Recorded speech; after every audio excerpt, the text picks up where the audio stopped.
ihame ry'umunsi.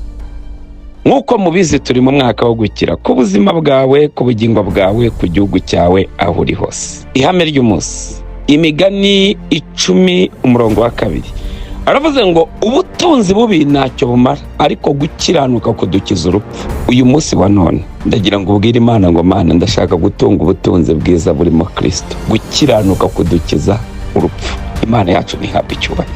Uyu munsi wa none ndagusaba ngo uri gutekereza kuri iri jambo. Igihe cyose uziko ufite ubutunzi bubi, ubutunzi bubi ni ikintu icyo ari cyo cyose kitarimo kuramya Imana. Ikintu kitarimo kuramya Imana ubwo bwose ni ubutunzi bubi, sibyo? Ikintu cyose cyitwa ubutunzi bubi butarimo kuramya Imana, ubutunzi burimo amahugu, ubutunzi butarimo gukiranuka, Yesu we, Bibiliya iravuze ngo ntacyo bumara, ngo igifite icyo kimaze ngiki, ngo gukiranuka kudukiza urupfu. Shoje nkubwira ngo ibukuriwe iri mu bigize amahame.